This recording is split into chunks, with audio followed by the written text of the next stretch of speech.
Okay, here's one for you. How about if you move from Wisconsin to New York City, New Jersey area, and you are selling dental supplies to dentists? I got to believe that would be one of the top hardest things to do, from my perspective. I've never sold pharma or medical equipment. I've got a lot of people in the course that do, and we've had enormous success with it. But today we're going to be talking to somebody who sells to dentists. And I got to tell you, on the list of people I want to talk to, dentists are pretty low. Never mind spend my personal time with. His approach it's unique. It's different. It's insanely powerful. Now, I've seen variations of this strategy before. I've implemented parts of it, but never to this level of detail. And when you hear it, you go, well, I don't sell to dentists. I know, but we all sell in a market.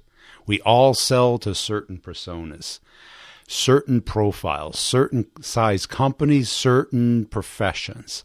And we all can use part of this strategy to become insanely effective. But the mindset has to be there, because if you have the transactional mindset, you're not going to find this fun. You're not going to find it interesting. You're not going to find it powerful, because you're going to put in an hour of effort and look for an hour of results. I got a good friend who spent his whole career in the IT services space. And every time we talk, because my business is orthogonal, it's completely different to it. I put in effort, and then hopefully something comes out the other end. And what he does is he sells time. He sells people's time. So if they put an hour, they bill an hour. He likes it. It's predictable.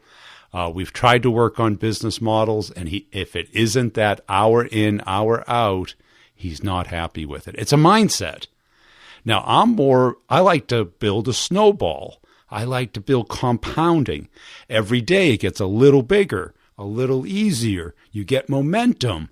It starts growing, and it's fun. It builds. I find that exciting.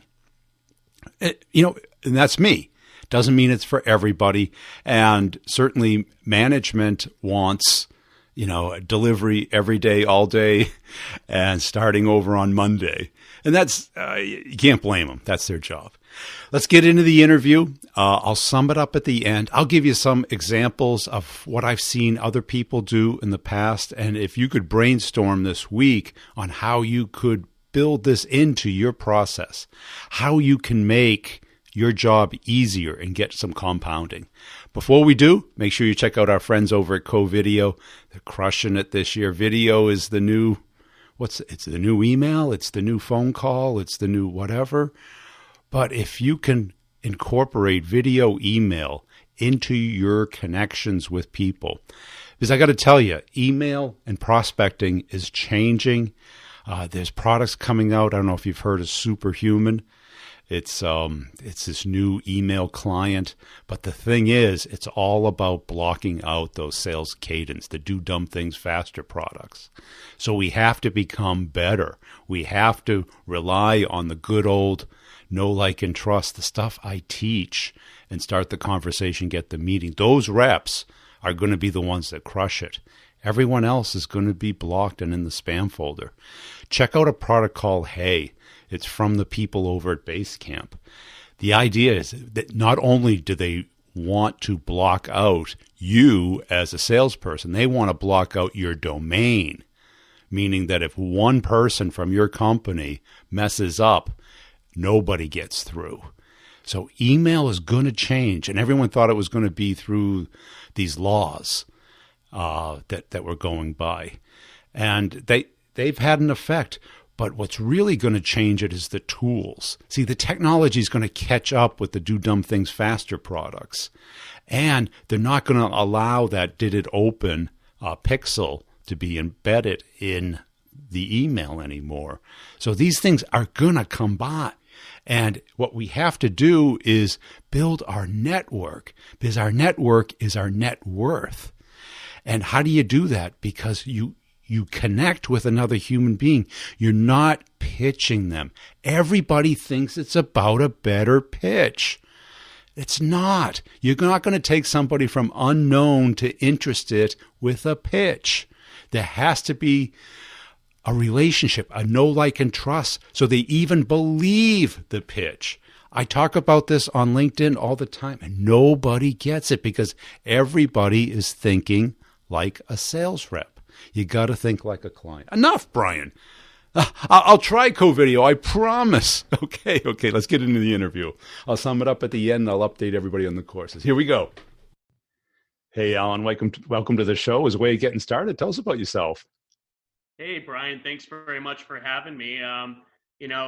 Really kind of just a simple guy out of Wisconsin who got the opportunity to move out to the East Coast. And, really where my story starts is with my dad, who's definitely my biggest motivation. And, he was a veterinarian and an early adopter of multi-site locations, and unfortunately picked up an allergy to cats and actually got carpal tunnel. So the worst things that can happen to a guy who's a veterinarian, and went into disability, which was kind of one of the coolest things for us as a family because we got these really neat vacations. But one thing was that I always saw how hard my dad worked, and I always knew I wanted to be like that. So from an early age, I was always really good at networking. So bartending for 9 years, making friends from all the other high schools and things of that nature. So after my dad's disability, he actually decided to go and do the Pharmacy Express program at UW-Madison. And along with that, when I was in college, I became an inpatient pharmacy technician. So that was in 2009, when pharma kind of took a big dive. And at that time, these reps were taking us out for dinners, these great steak dinners. And I thought to myself, hey, I can buy someone steak and teach them about my product. Maybe I'll do pharma sales. And, unfortunately for that area, things kind of took a dive, and went through college, graduated with marketing and finance at UW-Milwaukee, and actually went to go work for Wells Fargo Advisors. I was going to be a financial advisor. And one of my best friends at the time and college roommates, his father-in-law was actually a big VP at Henry Schein, where I work now. I work at Henry Schein Dental. And he said, I think you'd be really good at this job. Now, I didn't know anything about dentistry or anything like that. Never really imagined moving out of Wisconsin, but I got the opportunity to do it. They basically said you can move to anywhere in the U.S., and I picked New Jersey. Beautiful New Jersey. and people out here are like, New Jersey, huh? And of all places, I meet this guy, and he basically says, oh, you should move to Jersey City. And Jersey City is a pretty broad area, and I happen to move into one of the maybe not so nicer areas. So, when I moved out to Jersey, I didn't know anybody. So one of my biggest motivations was, hey, meet friends, network, find my way, and be successful.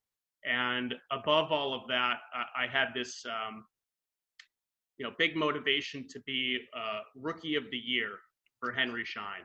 Yeah. And, Henry Schein's not a small company. It's a Fortune 200 company. And, that was a pretty big goal. Now, my first year at Henry Schein, I did grow my territory from 175,000 to 1.4 million, and ended up getting Rookie of the Year. So how I kind of pride myself on getting there was not knowing anyone out in the New Jersey market. My boss had actually at the time said, hey, you know what, I think you'd actually do really good in Manhattan. And when I went into Manhattan, I started making friends with a lot of the younger dentists who were associates or still in the residency. So that was really cool. And I also thought to myself, hey, I don't know much about dentistry, but, I'd like to learn. And how can I kind of grow with these other younger dentists? So I asked them what their 3 to 5 year plan was, and they all said, hey, I want to own my own practice. So I said, great, what do you know about that? And they were all like, nothing. Awesome. Because, dental school doesn't teach Teach you dentists business, right? business. They have that time of the year where they're like, I can either take an endo course or the business course. And they always choose the specialty elective because they want to be better in their profession. Yeah. So, I took a couple of the friends that I made who were dentists, and I said, hey, invite your friends. And I started this study club called the FYI Study Club. And you can find the social media aspect of the group on Facebook at the FYI Study Club NYC. There's about 1,200 members in there now. But I grew that study club from 15 people to 25 to 35 to 55 to then I actually had 90 people in this study club at one point in the city. And I really think that I was one of, kind of the first people to adopt this business side of dentistry and attract another side besides just clinical. So at this point now, I'm 7 years in the business. Just last year I did about $7 million. I'm now, 5%, top 5% of the reps in the company. And, I really pride that on my motivation, my network skills, and, my drive to kind of want to get to the top. So that's kind of my story. Well, let's take a step back, because that is brilliant. And I want to dig into that, but tell us what Henry Schein sells. Yeah. So Henry Schein is a couple different divisions. They do have our medical side, right? We have our dental side that I'm in, and we used to have a veterinary side, which we kind of spun off a couple of years ago. But as far as on the dental side for what I sell, whenever my friends say, hey, what do you do? It's kind of hard to put into like one sentence, right? But yeah. I kind of easily tell them, when you open that door to the dental practice, we do everything. So the chair, the equipment? Chairs, your cotton rolls, your toothbrushes, your lights. We literally, we have a whole actually division dedicated to business solutions at Henry Schein as well. So negotiating PPO contracts, doing lease reviews, helping them get more patients, really digging into their overall production and seeing how we can make them more money. So we're much more than just a let me sell you something company. We're very value driven so that our clients understand why they're buying from us. Yeah. Now, did you come up with this idea of starting this group? The study club? Yeah. Yeah. So actually what I did was, I've created a kind of a portfolio where I'm a one-stop shop for everything dental. And yeah, it's kind of neat, right? And you rascal. So, yeah, it's like there's kind of a joke behind, before my clients do anything, they'll ask me first because I have a solution for that. So I literally have dental specific CPAs, dental specific attorneys, dental specific financial institutions to start your product, dental specific financial advisors, you name it, I've got it. And so I have this whole presentation even that I've started for doctors that are looking to do startups. And I sit with them for an hour now. We're in this whole quarantine thing. And so I used to sit down with people and have coffee and go through this PowerPoint. And now we're doing Zoom share screens. And, it's pretty unique in the point that a lot of people's business is down during this time. And, I don't want to, not be aware of obviously that's going on. But what's pretty crazy is I'm actually thriving in this environment because I've looked at other ways on how to get ahead. And it's just by being there for people, educating them and adding value. So to take a step back, when I started the study club, my great friend, Rob Malandrucolo, who's in the practice solutions department at Bank of America, specific to dentists, actually was there for me and, provided me space for my clients to come in at no charge to me, provided the food. I flew out this company, Cirrus Consulting, from Toronto to come talk about lease negotiations, and the list goes on. So that's really how it all started. I mean, it's brilliant because too many reps focus only on transaction. If I do Yes. this, I get something. Yeah. But you took the long view, but that's built up the relationship. Yes. And to add to that, not to interrupt you, but the reality is that those transactional reps that aren't adding value. You have e-commerce business coming in from all over, gray market, black market, and clients start to wonder, why are we buying from you? And at the end of the day, that's why, I'll take a step back from myself and just focus on my company. Henry Schein has invested millions of dollars in our business solutions to help our clients, and then realize, hey, they did a lot for me.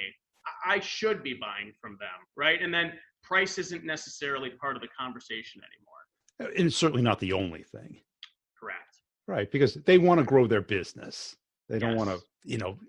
comparison shop on every little trinket that fills up Correct. their office. Correct. But if you're not adding value, they are. Right. You're just a clerk. Yes. Right. Exactly. And you're either hounding them to try and get additional business or just responding to their request. Exactly. And what was really cool is I actually had one of my clients call me right before we hopped on this call. I'm like, listen, I really got to go. Like, I'll call you in an hour. And he's rattling off all these like 10 things that he wanted me to do for him. He's like, are you going to remember this? And I was like, doctor, if I can remember 200 of my office's staff members' names, I can remember the 10 things you just told me. Yeah. So he was pretty impressed. So, I mean, did this just come about from you, meeting the kind of entry level dentists? Yeah. And you kind of Yeah. got into their world. Yeah. My first thought was, are these 40, 50, 60-year-old established clients really going to want to listen to some kid out of Wisconsin who had no dental background? But what's really cool about dentistry, I feel, is that you can never stop learning. I learned something new every single day. So I actually had a lot of my clients teach me about dentistry and teach me about products. So now I'm like a product knowledge machine. So, but at that beginning stage, they had no reason to buy from me except for price. So I had to create that A value. reason. And in my head, it was focusing on those younger dentists that I could grow with over the next 20, 30 years of their career and build that value along the way. And it's really proven to be successful. And it took me a solid 3 to 5 years to feel really comfortable. But at year 7, I'll say I'm still not comfortable, but way more comfortable than the beginning. You know what I mean? Yeah, because I mean, the younger dentists were clearly closer to your age, and not only your age, but kind of where you are in life, Yeah. what you want to Yeah. do with your free time. And, they also feel like, they're working for the man and they someday want their own thing. Yeah. And they're kind of now, okay, I know how to clean teeth and fill cavities. I need to learn about the business. Yes. And, Yeah. and everybody thinks their situation's unique. Like you're the CPA for the dentist, the financial. Right. Well, and the funny thing is there's nothing wrong with this, by the way. And I'm not saying, hey, dentists shouldn't, consult with their colleagues, but because a lot of dentists don't know business, when they go to their colleagues and ask for advice on how to do certain things business focused, sometimes I feel like it might not necessarily be the best advice and they just want someone to do what they did. Whereas you get someone like myself who has been in well over 1,000 practices over the last 7 years, I actually like to think I know a thing or two. So the funny thing is, yeah, I work with these younger dentists, but I've now already the last couple of years created a name where the established doctors now they're asking to work with me because they want the value too, and they're willing to change their practice. And they know that you're not just there to sell product. You got it. That, you've been around for 7 years, that you understand the ecosystem. And that's really kind of what I've called that in my book, the ecosystem strategy, where you don't just focus on the problem you solve, you focus on everything around it. You got it. Exactly. Yeah, there's never, a lot of people might go into their offices and talk about sports, the weather, or whatever it is. But, the same guy, ironically, who called me moments ago, last time I was in his office to check up on him, right after COVID was kind of loosening up a bit, he's like, aren't you going to sell me on something today? And I was like, you know what? I was honestly trying to be a bit conscious of the environment we're in, but hey, maybe you need a CAD cam. And he's like, he's like, here we go. Now he's like, all right, get out. Right. So, but yeah, I don't enter an office without thinking to talk to them about something that could help enhance their business. Right. And I think too many people look at that rapport, relationship building as just sports, weather, social life, whatever it is you have in common. And that's fine. That's a good 5-minute warm, icebreaker. Yeah. But what I always found was everybody wants to talk about their career. Yes. They're having problems with their manager. They don't know whether to go out on their own or partner. Constantly. The second that you get them by themselves, they're willing to share their entire life with you. And that is when you connect. There is never a better conversation than to talk about what's keeping you up at night. How can I help? Oh, wait, hey, did you know I actually have a solution for that? Now we're best friends, right? Yeah. And even just being that therapist. Yes. That sounding board, that, feedback loop. Because, it's hard to find people who will listen. Yeah. Yeah. And it's the simplest thing in the world.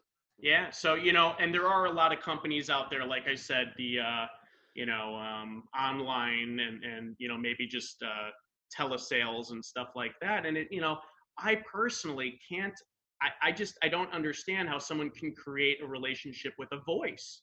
You really have to go into the office physically, introduce yourself, and maintain that cycle. Keep seeing them, keep getting to know them, keep learning, keep building. And that's really how you become successful.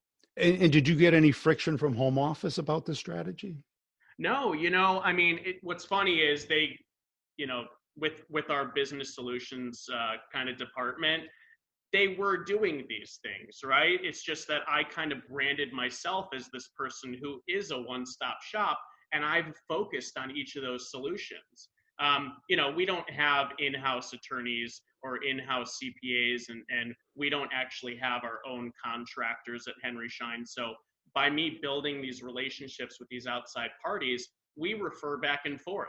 And believe me, I wouldn't use them if I didn't know that they did great work. And the second they don't do great work, you find someone who does, right? Yeah. And how much of this can you do on social, online versus in person? Yeah. Well, I do have my Instagram spelled out New York Dental Consultant, which, has gained a lot of attention actually over the last couple of years since I started it. So I'll post testimonials on there, new build outs that I've done so people can see the kind of work that me and my specialists do. And also with that Facebook, the FYI Study Club, between those two platforms, that is how I feel I can maintain a lot of the relationships and show them material without showing them individually. Products, right? Yeah. Exactly. So I can do that much online and over the phone, but realistically, when they want to have a deeper conversation, I feel a lot better having it one-on-one in person, Yeah. And what are dentists like as people? I would think that they aren't the most warm and... No, dentists are people too, right? And they're actually great people. And because I didn't know anyone when I moved out here, the majority of my friends really are my clients. So one really important thing to note is when a lot of my colleagues say, how are you friends with your clients?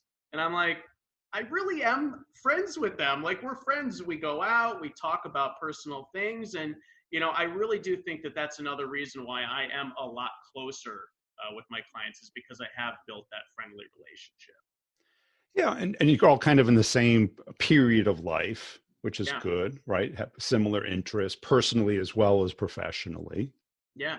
And I don't mind going out in the city sometimes. I actually just purchased a condo in New Jersey on the other side of the Hudson River. Yep. So it's my nice 15-minute commute into the city, which is the bulk of my business. But I also work in Northern Jersey. I travel up to Westchester. I'm in Brooklyn, Long Island. So I'm a little all over the place, but it's nice to go out in the city with them sometimes. So. Yeah. And how does like your boss and management view this? Do they like it or Oh, they love it. Hey, listen, if you are management, the thing that you want the most is for your sales reps to show numbers, right? And I'm not crossing any foul boundaries by anything that I do. I never step on my colleagues' toes. So actually, I know for a fact that they love what I've been doing and how I've branded myself within the company. Yeah. And can this scale? Does the company support that, or is it like in the technology space, the territories get chopped every year? How do you mean? Would they want more reps focusing on business Right. solutions and They, such? Do you they mean? like, Oh, absolutely. I mean, it's been a focus over the years. We want to be known as that company that adds value. We do not want to be a transactional company whatsoever, because then you're just like everybody else. yeah. And is there much competition in this space? Yeah, I think I'll probably refrain from naming You're the right. I exact don't. companies, but dental companies are there. That we have a lot of competition. But when you are a full service dealer that is the one adding value, at the end of the day, price is obviously always to be considered. But when you add that much more value to the transaction, usually the client is willing to spend a little more in certain cases to get the better service. Yeah, because your competition, they're probably just going in, dropping a brochure off with the receptionist and seeing if they can get, 15 minutes of the dentist time. A lot of them, yeah. And what's great, and it always hits home, is when I walk into an office and they're like, this person, that person try to come into the office, and Susie at the front desk knows that they don't let anyone pass the front desk but you. And I'm like, yeah, Susie, so that's a really great feeling. It is. Yeah. And how did you do it at first? Because, they sell their time, Yeah. right? Every time I'm at a dentist, it's like 4 chairs in 4 different rooms. Yeah. And the dentist just goes by because they want to maximize their time. So there's a lot of good probing questions that you can ask. Like, Henry Schein has the #1 practice management software in the world called Dentrix. So, through my own time and as well as what the company has taught us over the years, little tricks with the software. So since a lot of the offices would have a software like Dentrix, I might go in and say, hey, did you know you could do this with Dentrix? And it's a very complex software where there's no way you can know everything about it. So me mentioning something that could help them be more efficient, they're like, wow, you know something. So maybe I'll pick your brain and ask you if you know more. So that right there, I've now got my time. Yeah. If I just go in trying to sell cotton rolls, they're like, well, hey, I actually just bought that from 10 different companies. Right. Cool. And how long did it take to do this? Was it just I honestly think I mentioned earlier, like 3 to 5 years is really what it took to make me feel I got this, and like I was cocky at the end of my first year. You get rookie of the year. It's a really nice accomplishment. And, I won a couple other awards in between, which are really high caliber awards, which is really nice. But, product knowledge, I think, has a lot to do with it. And then having the business acumen behind it to support, you trying to guide them is equally as important. So 3 years. 3 years. 3 years? And Yeah. generally, how many dentists do you have in your network? Oof. I probably have about 200 accounts on my run, sort of speak. But how many that you're dealing with actively is kind of another story. But if we're talking about how many phone calls, text messages, emails that I get a day, it's my girlfriend will hate me for saying it, but I'm never off. Yeah. Right. So I wake up at 7:30 in the morning. Some might say that's a little late in the day, actually, but I usually don't go to bed until 1 a.m. because I am working all day and all night, and I am working weekends. Yeah. So, having said that, when I moved out here originally and I didn't know anybody, I really think that played in my favor because I really didn't go out much. I was up till 5 a.m. burning through invoices, creating like comparison spreadsheets, being like, hey, look, I'm cheaper, right? So that's how I started. And out of that 200 or so dentists, how many are customers versus just people in the network? Yeah, I would say probably about 120 are like really solid clients of mine, and Right.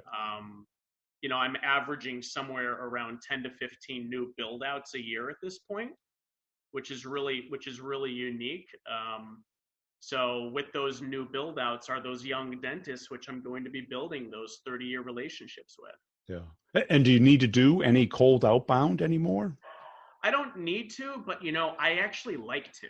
And Yeah. when my boss gives me not a lead, but like maybe a lost account, we might call it, who might be buying from someone else, I get really excited because I love a good win, right? Especially if it's against my competition. If I walk in and show value and they switch, I know that they didn't switch based on price. They Right. based off the fact that I could better their business. And what drives you personally? Really, success. I Yeah. really think success drives me. I love winning. I'm not. I think I'd be lying if I said I'm like cocky at this point, but I try to stay modest because I know where I came from. Yeah. But the reason why I brought my dad up initially is because my dad was my hero, and unfortunately he passed away 10 years ago from liposarcoma. But when he passed away, and here I'm getting chills right now. When I got Rookie of the Year and got on stage and stood in front of 4,000 of my colleagues, I couldn't help but start to tear up because I'm like, Dad, thank you. So and is that competition internally against people as well as externally? No, I don't. I compete internally against my peers and such, and I think I compete with myself as well. I think that I take myself a little too seriously sometimes, and sometimes need to take it down a notch because I do take this profession very seriously, and I take my relationships very seriously as well. And how would you answer somebody? Well, that just takes too long, or that's too much work. Not everybody can be successful at the end of as successful, right? Because, there's certain accounts, there's certain wins, like DSOs, dental service organizations, which are becoming increasingly more popular. Not everybody can get those.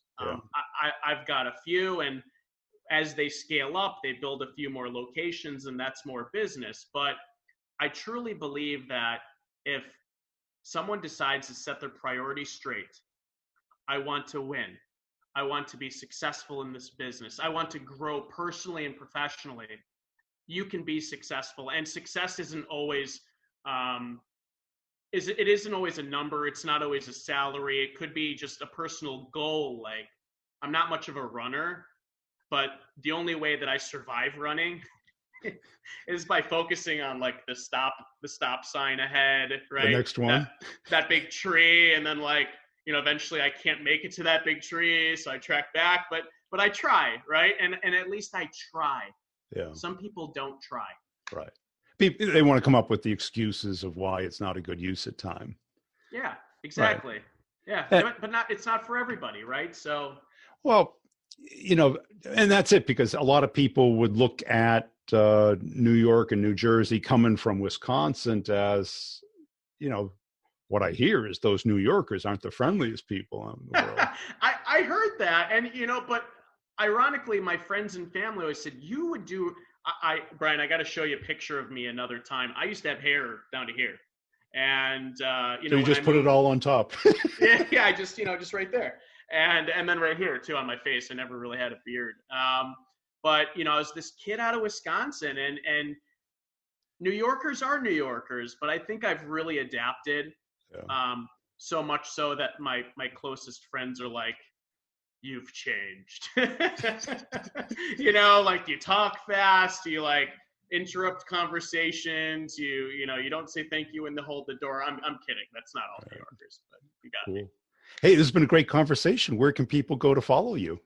Yeah, as I mentioned, I think the on Instagram, the New York Dental Consultant. That's a great place to find me, as well as the FYI Study Club NYC on Facebook, as well as LinkedIn. You can find my name, AlanWithall.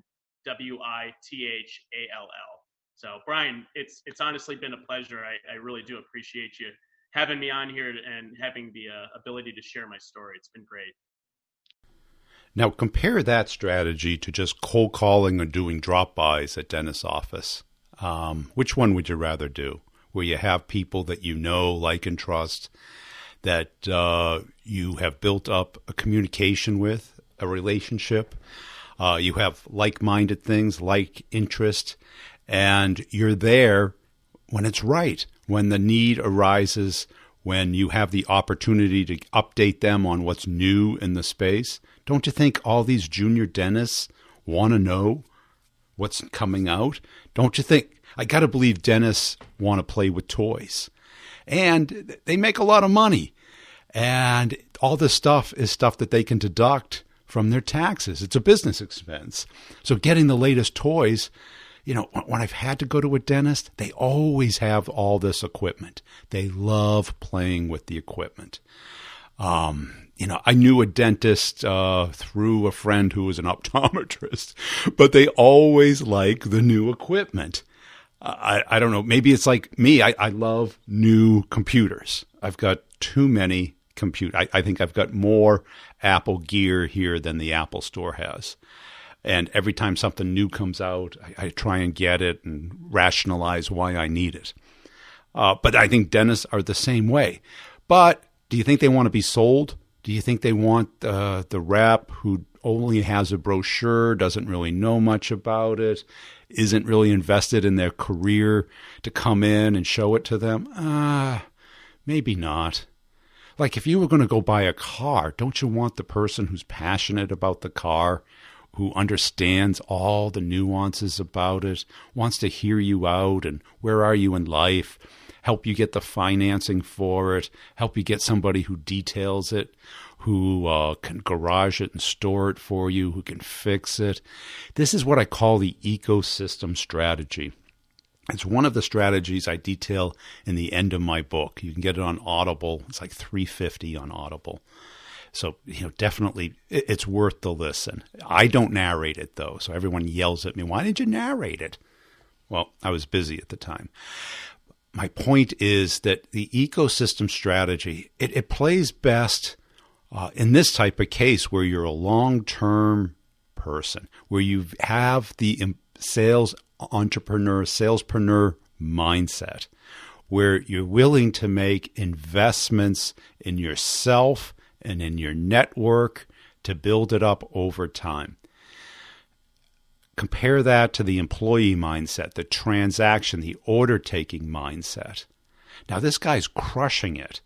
And if you watch it on YouTube, you can see the enthusiasm that he has, that he's gotten into his job.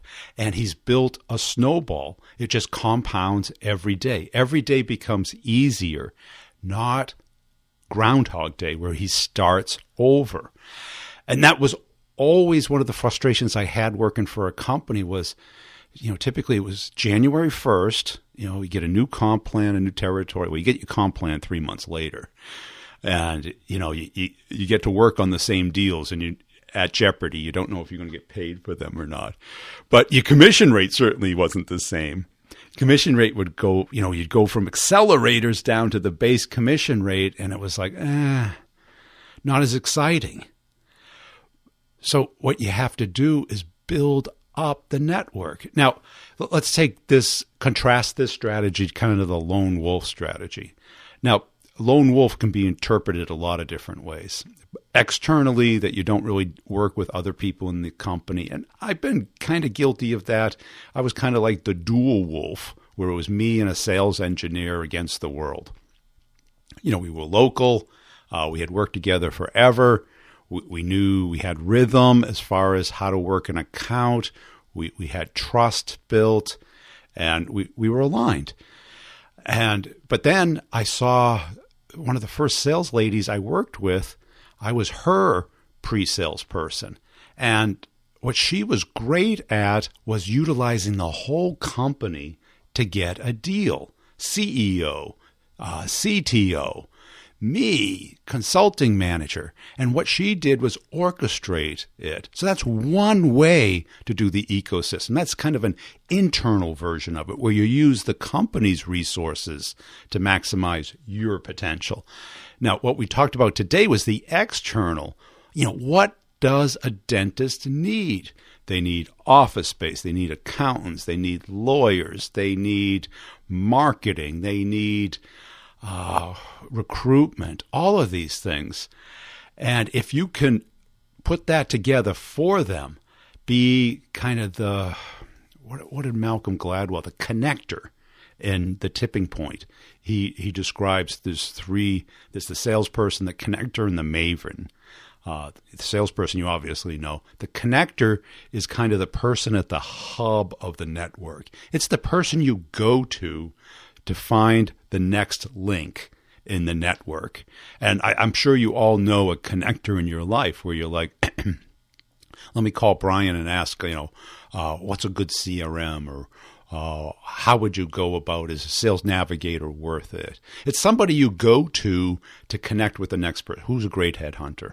Hey, I'm going to have a great headhunter on the show. Did I tell you that? One of my friends started out his own thing. More about that later. And then there's the maven, who's like this deep expert in the particular technology. And that person you go to learn about a particular thing, a skill, a technique, a particular area. If you're going to go buy a TV, a car, you want to find the car or TV maven. And you probably go to YouTube today. There's a million people who do it, and some do it better than others, and you might find one that you agree with, somebody who likes the same things that you do, has the same perspective that you do, and has the same budget and conditions that you're looking for. Now, how do you explore this ecosystem strategy? It requires a little out-of-the-box thinking. It requires extra time, because the payoff is not now, and that's why people don't really do it. The payoff is probably a minimum of 90 days, probably 6 months, 9 months realistically. So you have to ask yourself, what is your long-term plan as far as your selling? If you're going to stay in the same industry, so you just build an ecosystem around your industry. Recruiters, what are all the elements? Whether it's office space, people, recruitment, technology, skills, whatever it is, build that up, because you're going to need those same things 10, 20, 30 years from now. If you're not sure about what industry, then you definitely have your own ecosystem, right? What tools are you going to use? What things do you need? And how can you network around? If you think transactionally and as an employee, it's Groundhog Day every day. I've been working on this concept of compound selling for quite a while, and the ecosystem is one of the key elements of it. And it varies depending on what you're selling in your industry, but if you can do it, it becomes super good. And I've got some other people that have variations on this. And I did it to a certain extent at one of my jobs, where I knew all the recruiters, I knew the best software architects, I knew the companies that needed the product, and I could put the puzzle together for each customer. And it wasn't just about the product. It was about solving the problem. My product was one of the ingredients in the muffin, but I had to find the baker. I had to find the sugar manufacturer, the oven manufacturer, and put it all together for them. But when you do that, you're working at a different level. You're not a tool. You are a partner. Everybody talks about trusted advisor, but it's turned into a platitude because nobody really knows what it means. Because we trust customers, but they don't trust us. They don't trust us until we do something for them, when we demonstrate capability. And they're the interpreters of trust, not us. Doesn't matter what we think. It's them. So explore this strategy. If you're interested in creative ways of starting these conversations and get these meetings that does work in, a 30-day period, a 15-day period.